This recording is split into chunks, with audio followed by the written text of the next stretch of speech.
Good evening, ladies and gentlemen. Welcome to Maine Deer Hunters Live Spotlight Series.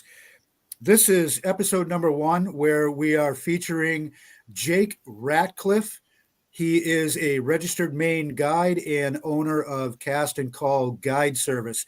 Now, this Spotlight Series is going to focus on those folks that have given back to us via sponsorship, like we had in our 12 Days of Christmas giveaways and through the various programs that we run here at Maine Deer Hunters.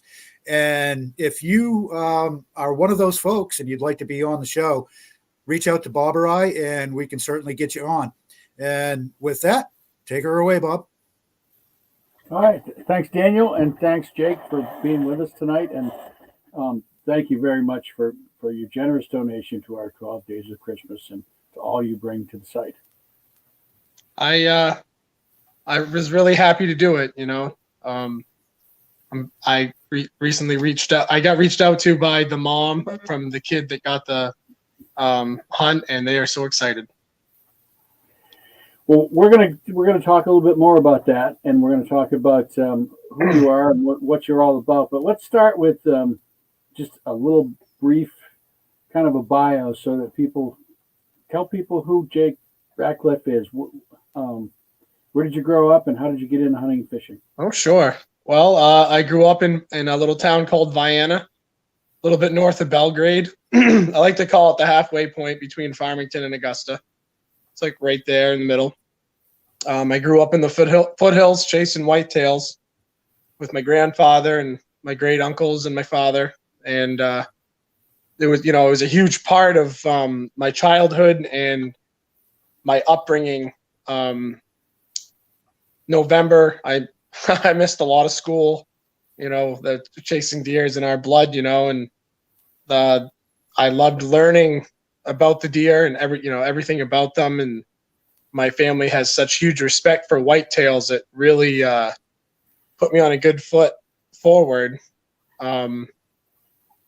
When you live, breathe, and bleed hunting, you kind of get that inkling to share it with other people.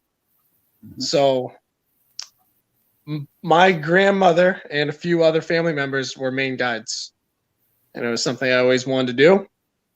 When I was 15, I went to Maine Conservation School and took the Junior Maine Guide program and passed, and then I taught it after that with Ron Fournier, which I know a lot of people know that name. I taught there for 4 seasons, and then wasn't really sure what I wanted to do after that, and did a little bit of dog sledding out in the Western Mountains, did a lot of construction work, traveled around, and it took about 15 years, and I finally figured out I wanted to pull the trigger on being a guide. So 2019, I got my fishing guide's license and spent the summer trolling and bringing people down the Saco River and having a blast, especially with kids and, beginners. My favorite thing to do is see people pick up new skills and put them to work. So then about a year later, I went back and I doubled down and took my hunting and recreation tests together and passed that. And last season was my second season guiding deer hunting and turkey hunts. And this one coming up will be my third. Here we are. So you're probably like a lot of people, and very much like I was when I was about your age. You still have a full-time 9 to 5 or 8 to 6 or 7 to 7 job, but like so many people, maybe it's not entirely personally fulfilling, and you'd like to step it up a little bit. And obviously hunting and fishing are passions of yours. So yeah, tell us a little bit about the next step for Jake. Okay. So the past couple of years, like you said, I've doubled down. So you know how that is with family life. It makes it really tough. So I got little kids. They're 2 and 4. I've been with my wife for about 10 years. She knows the drill. Like November rolls around and I'm not home. That's just how it is. Ice fishing season, I'm out like every weekend. Turkey season, I'm out every morning before sunrise. It's just doing my 9 to 5 job just doesn't really do it for me anymore, and which it had its place to pay bills. But now I'm in a little bit better place, and was able to collaborate with my boss, and he is allowing me to kind of do like part-time as needed type stuff during peak season. So I'm more or less going to take the bull by the horns and guide as much as possible this year. And I think the first 2 weeks of turkey season is booked solid already. A few other trips in there. May I have a lot of trips. And then in June, I think I have 9 trips booked so far. And then hunting season's pretty much, the first 2 weeks are full already. So I'm just going to keep pushing my name, I'm coming up with new stuff.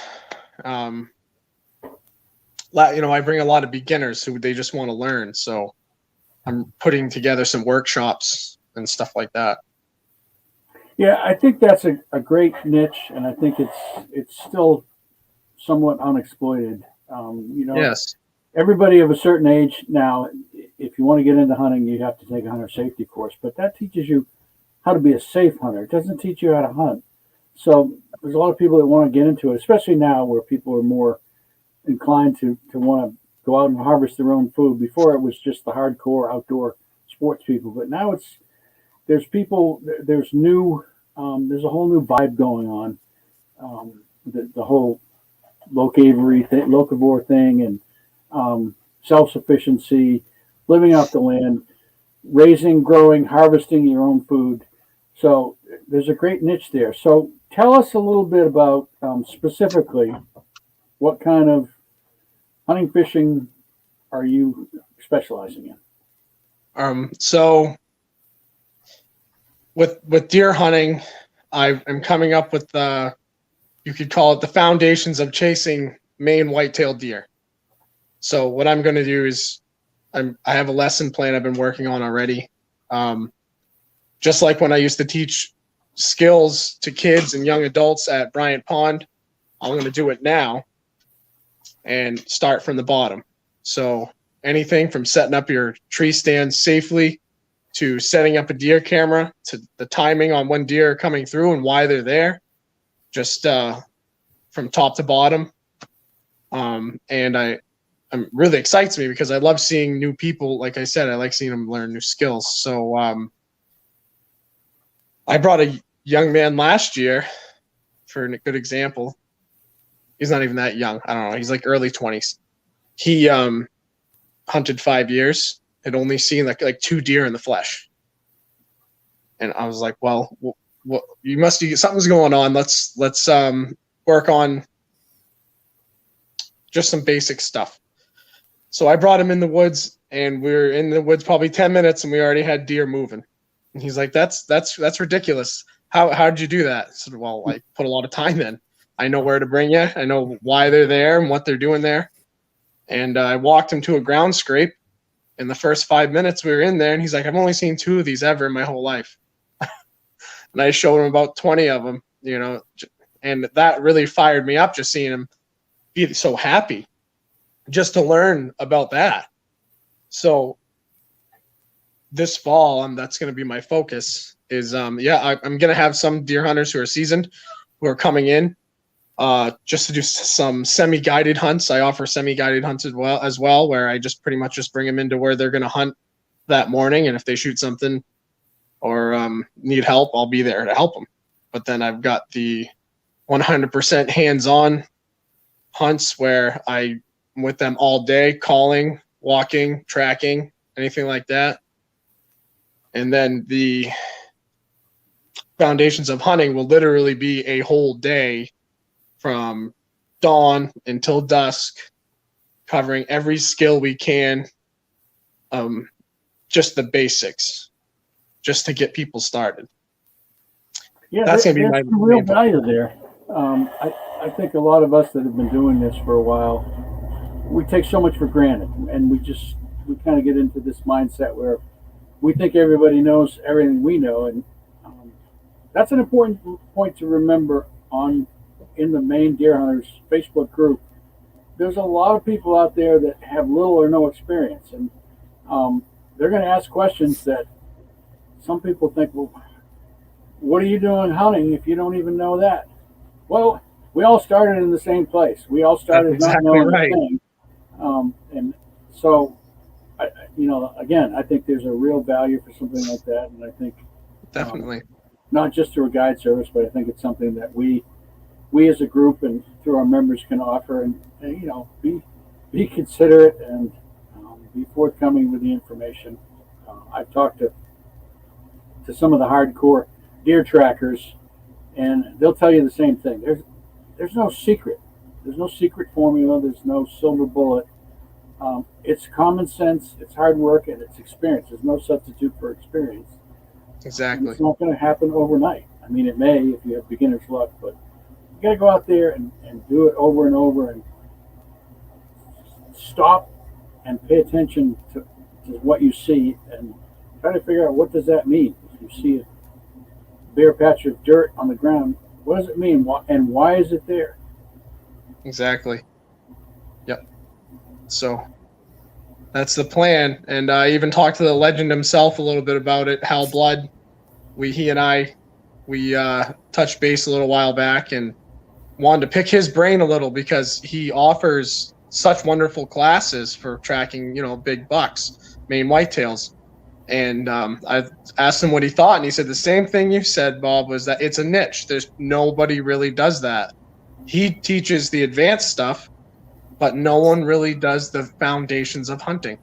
And that's what really... Yeah, and another part of that is, like Hal and my good friend, rest his soul, Dick Bernier, the Benoits, they have a niche, which is up there in the North Woods. You pick up a track and you follow it to its logical conclusion. But there's a lot more hunters that are hunting southern and central Maine. Yep. And it's a whole different ball game down here. So you can teach them something that maybe those guys they have their niche, and then you can have yours. Exactly. Yep. I mean, a whitetail is a whitetail to a certain extent, but everybody says, "Oh, they're kind of like turkeys." They say, "Oh, they're tame. I see them in my backyard and in my backfield," which is true. But put on a camo jacket and step off the deck, and it's a completely different animal. It sure is. So how about let's shift gears a little bit. Sure.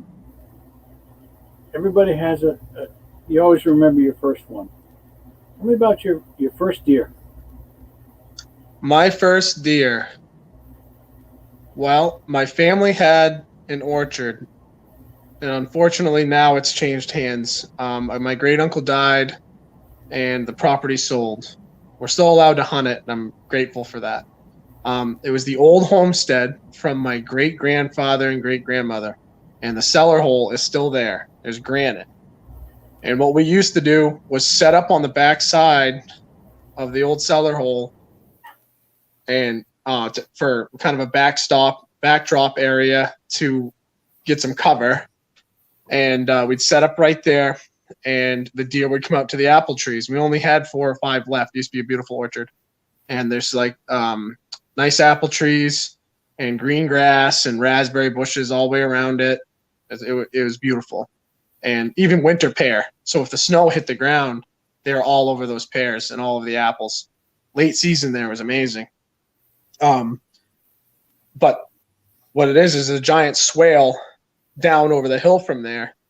And the deer would lay down in the swale during the day and then work their way up the hill at night in the evening before dark through a big hardwood ridge that's between the two, feed their way in, and then come hit the apples and green grass. I was sitting with my father on youth day, and how old were you? I was 13. Okay. That was my first one. I didn't start when I was 10. I think I was 11 when I started carrying a gun, and it was a .410 single shot. That was my first gun that I carried. And so I was 13 this year, and I had put in a lot of work and a lot of time with my dad. And I remember he helped me get this gun from my uncle, and I still have it. I've killed every deer I've ever shot with it, besides with my bow. And it's just a 30-06 semi-automatic Remington 7400, basic model, great gun. So I was using it that year for my youth deer. And I remember being really tired and sitting there with my dad because we had hunted all morning looking for deer. And then we went to sit that evening, and I'm almost falling asleep. And my dad nudges me. He's like, "Here comes your deer." I'm like, "Well, what do you mean? I don't see it." He's like, "Here comes your deer. You got to pay attention." And I looked, and from the very, very, very bottom corner, here comes this good-sized deer. And it zigzags its way up, smelling the ground, eating grass, eating apples, stopping at the trees, checking stuff out. And we had the third, second, and first tree is what we'd call it when you could see him. The third tree was furthest away, first tree being closest. And it made it to the first tree. And the first tree is only about 50 yards. And the thing it turned broadside, and Dad says, "Anytime, shoot him whenever you're ready." And I remember him being so close to me, I could feel his breath on me. He was like, so excited that it was going to happen. And he heard the safety flick off. When I fired, he was on the wrong side of the gun, and the shell hit him on the face. He was so close to me.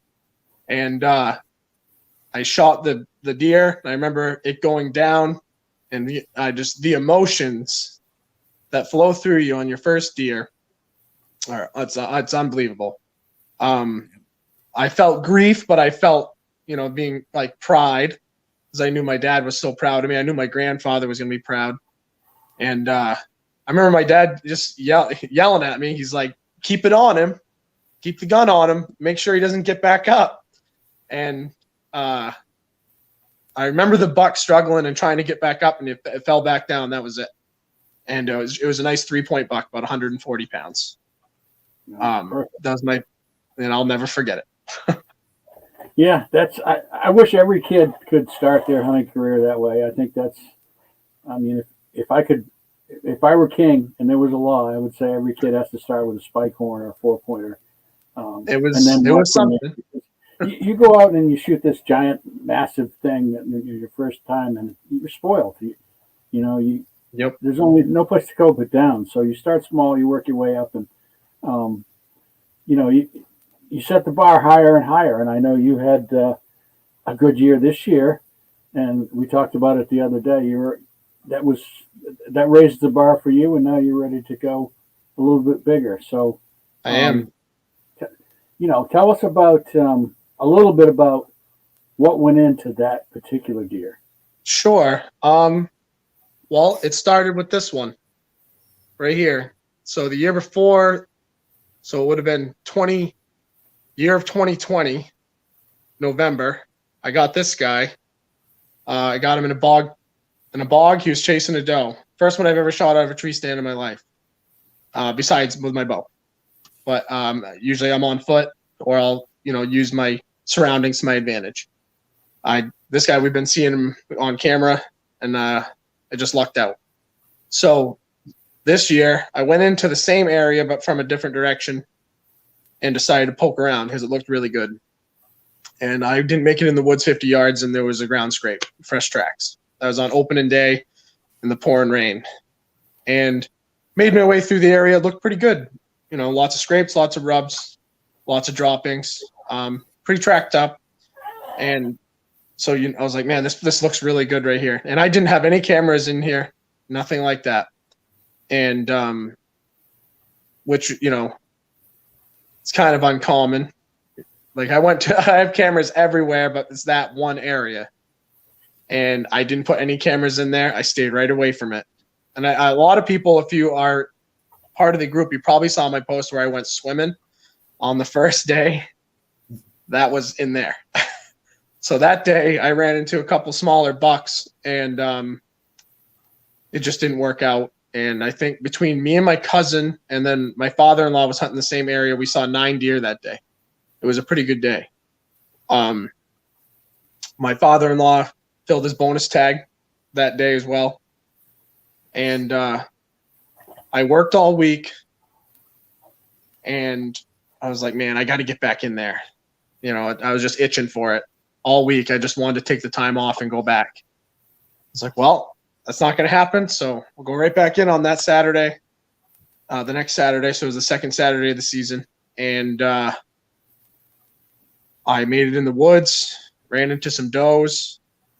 The does, they didn't go very far. I actually called them back in a few times after bumping them, just using a fawn in distress, and they came right back. And I was like, okay, well, if there's a few does like this, there's got to be some bucks around. I made it just a little bit further in the woods, and I found this area. I call it Scrape City. I counted about 50 scrapes in this one area, and I've never seen anything like it in my life. And you could smell it. Like, you could literally smell the rut in the air. And I got a little further along, and you could actually see a spot where two bucks had put a whooping on each other. It was all ripped up. The trees are all broken. It just stunk real bad. I'm like, this is it. I'm like, I'm on top of them.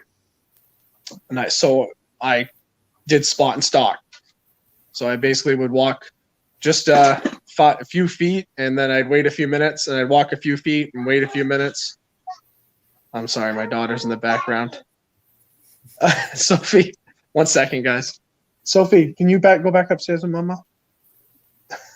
Hi, Sophie. Sorry, guys. Hi, Sophie. She's so sweet. You guys want to say hi? Come here. Come here. Hi, guys. This is my little deer princess right here. Hi there. Hi, Sophie. You go with Mama, please. You're on TV. Okay. So I'm back. So I rounded the corner next to a swamp. Guy, what are you doing? I'm sorry, guys. Oh, no. No, don't All right, be so bad. here I am. So I make it around the corner by this bog after I see all that activity. And now the wind is, I'm trying to think. There was a crosswind, and then I turned and I'm going into the wind 100%. And I find this big scrape, and it was fresh, but as fresh as it gets. And it was as longer than my gun. I took a picture of it, and it was probably 4 feet wide. So I think the scrape was like 4 by 5. It was pretty big. So I make it about 30 yards past that, and I hear this tremendous crash. And in my head, I'm like, I'm done. I messed up. I must have blown the deer out of here. And I looked, and here comes this doe hauling. I mean, she's jumping like 30 feet at a time, and she's coming like right at me. I'm like, holy cow. She flies by me at like 15 feet maybe, and coming from like at me. So I know I didn't jump her. And I look behind her, and here comes a big set of antlers, and he's running. I'm like, oh, holy cow. All right. Trying to collect myself because he's right behind her. And as I'm swinging to shoot in the opening that I'm hoping he stops at, he sees me. And I thought I was busted because he looked right at me. I'm like, oh, God. He stops, hides behind this big oak tree. And all I could see is his rear quarter. So I've got the scope on him. And he kind of does one of these, and looks from behind the tree, and I fired right as he moved. And I hit him in the shoulder, and he only jumped twice, and he stood there again. And I thought I had missed, and he piled right up. And it was, I want to call it textbook, spot and stalk on his terms. It was definitely one of my favorite hunts I've ever had. I'd call it fair. Well, How about that? There's 3 or 4 important points there that you addressed. One is recognizing the situation. You're in there and you're smelling deer. That smell doesn't linger long, so it's time to be on your toes. 2, you recognize the scrape, and that and you knew the time. This is the rut. It's time to slow down, take your time, Obviously, you were paying attention to the wind, which is always critical. Always. And then it's just being cool or trying to be as cool and calm as when it's peak rut and you see or hear that doe coming. I know for some people if it's brown it's down, but during that magical 5 to 10 days, you might want to be a little patient and let that doe run by, because chances are there's somebody going to be a big boy right on our tail. Oh, it's for sure. And what I want to mention, I'm going to back up a little bit. The timing on this was unbelievable, because I shot this deer at 11:30 in the morning, but it was exactly 1 year apart from the guy on the wall behind me, the same day. Wow. In the same area, like 500 yards maybe, if that, from where I shot that one. So Bob and I talked the day of, and I remember we talked about this, Bob, and you said it's more than likely it could even be the same doe that I let walk last year. Could have been in heat on the same day in the same spot, which I have no doubt. Yeah, we have a stand like that. That's just I'll sneak in a little bit during the first week or two of November, and sometimes we'll see a few does, but we never see bucks there. And then all of a sudden the rut comes in, and it's been like clockwork. It's been the same spot, and it's crazy. Once those does come into heat, where there's smoke, there's fire, and it could be slow right up until that point. But boy, they become a whole different beast when the does come into estrus. It's unreal. The timing was everything on that for sure. So, I mean, you bet your butt you know where I'm going to be. Next year on November 12th, I'm going to be right back in that spot, because 2 in a row on the same day, that's I got to get back in there. Yeah, that's 12. That's your lucky number, obviously. Let's have a little fun now. I'm going to fire some quick questions at you, and I want quick answers. Got it. Okay. What do you prefer, morning or afternoon? Morning. Why? I feel like it's just like that clean, crisp forest. It wakes up. The forest waking up around you is unreal. When you go in the dark and it wakes up around you. Same for bow or gun season?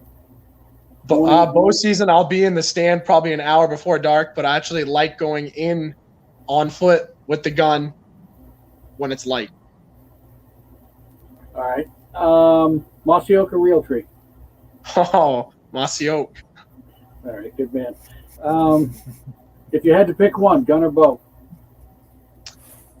Oh, probably my 30-06, because that's what I spent the most time with. So gun. Okay, well that answers the next question. Was favorite caliber? Obviously, it's a 30-06. Yes, sir. Action. Pump, bolt, semi-auto. I love that gun because it's the same gun as semi-auto, but I've only had to put more than one round in like 2 deer my whole life with that gun. I know that it's tempting with that trigger for a semi-auto just to let them all fly for a lot of people, but I have some self-control, believe it or not. That I'm partial to that gun, so semi-auto. But for a beginner, I think single shot, break open barrel is smart. Optics or open sights? Optics. Fixed or variable? Fixed. No, sorry, my bad. Variable. I have a 3x9 on mine, but it also has the look under sights for iron sights for up close and personal. Okay. Let's go back to bow for a minute. Fixed or mechanical? Used to be a mechanical guy, but I am partial to fixed. All right. Too many malfunctions for me. Well, you're using the wrong mechanicals. I guess so, huh? Yeah. That's Yeah. a whole new can of worms. I was a fixed guy for years, and once I went to mechanicals, I never looked back. And Guess we're gonna have to talk then. yeah, I don't say this to brag or it's not bragging. It's a little embarrassing, but the first year I shot with a mechanical, didn't make the greatest shot, and I almost feel like if I was using a fixed, I might not have recovered that deer. But the damage No that I kidding. saw was absolutely crazy. And since then, I've tried a bunch. I mean, I have an opportunity to use just about every new broadhead that Right. comes out, and I found some that really don't work. Yep. That I was very disappointed with, and I found others that work phenomenally well. But again, it's to each their own. Each has their advantages and disadvantages. I agree. Yeah, let's see. That's my rapid fire list. Let's bring Daniel in. Daniel, you must be. You have any burning questions you want to fire at Jake? Well, kind of in your vein, I'm going to do the same thing. I'm going to kind of rapid fire off a few at you. What are you using for your regular go-to ammo in your 30-06? I've never strayed. I use Remington 180s core locks, the flat nose, and they've never let me down. The only time my guns ever malfunctioned was when I tried running Winchester 150s through it, and it jammed on me when I was trying to take a follow-up shot on a moose, and I will never do it again. Gotcha. I didn't recover the moose.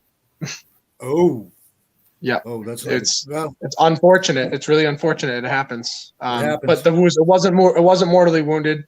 It was just skinned on the neck, and we.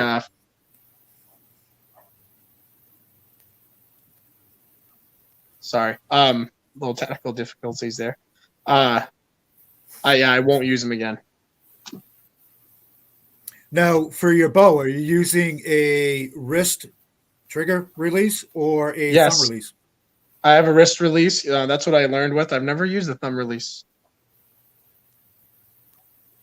Got you. I just have a true fire. Yep. We have a couple of comments from a Facebook user.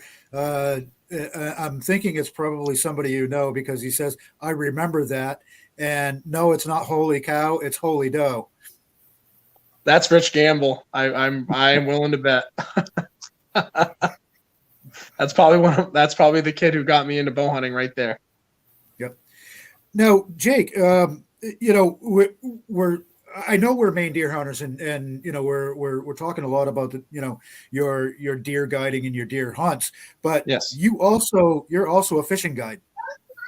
I am. It's true. Now, go ahead. What's that? I was going to say rapid fire. Go ahead. What's your hunting guide, fishing guide? Hunting guide, Ooh. fishing guide. I first started out with fishing. That was the first thing I did. So, it's what I knew, what I felt like I knew the most. But the more hunting I guide, the more I love it. And the more I'm becoming partial to guiding hunting. It's not working. Hey guys, hang on 1 second. Look, I got a helper here. There we go. My other one. Where are you, bud? There he is. There's Sawyer.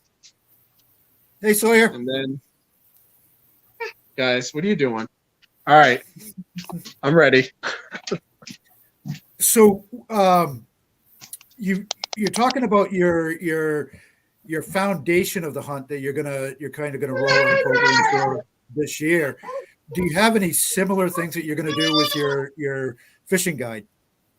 I do. I've had many clients who've never even been fishing before, and they just want to learn a new thing, either a new skill or they want to learn. They want a new hobby. So one of my clients, you guys actually heard about today, a good friend of mine, Emily, who is going to help us out. She came to me through a referral through another mutual friend, Lou, who's probably watching this, I imagine. And her family that she's part of, none of them have really done much fishing, not since either they were kids or the young man who I started bringing with me because of them had never even been. So all I do for people like that is I bring them to small ponds with like very little pressure, and we go for warm water species like crappie, bass, pickerel, sunfish, stuff like that, because it's I like to call them instant gratification fish because they are fairly easy to catch, but it's what you learn from. So I grew up catching brook trout and knew how to catch brook trout when I was 5, but it's because I was born into a fishing family. Like my boy, I mean, his first fish was a 16-inch brown trout, but that was just by accident, you know. But just to see people catch their first fish really lights a fire inside me, just like seeing somebody shoot their first deer or light their first, you know, speaking of fire, light their first fire. You know, I mean, just basic skills that people can learn and then build upon after that. So that's where I try to do with the fishing. Do you have anything else, Bob? Yeah. So let's talk about your business is called Cast and Call Guide Service, Yes. and you're located where?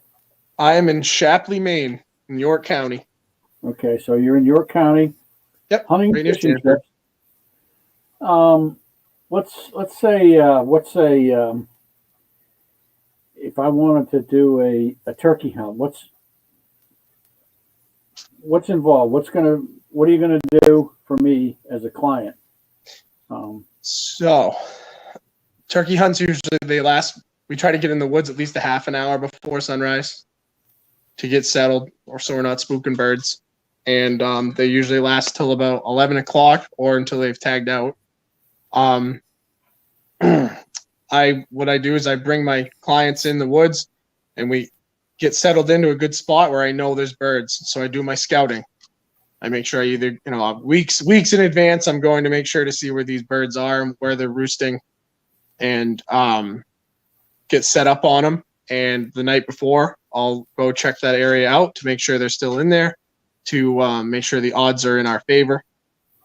And I will call the bird in via mouth call or box call for my client, and to get them within shooting range. That's pretty much where it's at. I hunt hardwood ridges. I hunt swamp bottoms and fields, all depending on the weather, of course. And if we're hunting fields, a lot of times, if I can pinpoint where they're roosted, I'll use decoys, which will really fire up the toms and drag them right in. So sometimes. All right. So for turkey, it's pretty much a one-on-one, fully guided. Correct. And then you said deer, you do fully guided, you do semi-guided. Yep. It's just no lodging, no meals, but you take care of the guiding the day of the hunt. Yeah. I usually try to do, if it's a real long day, I'll try to do something nice over the fire, usually hot coffee or the Coleman stove or something like that. If we're doing a full day of fishing or hunting, I try to do something like that included in the package, Yeah.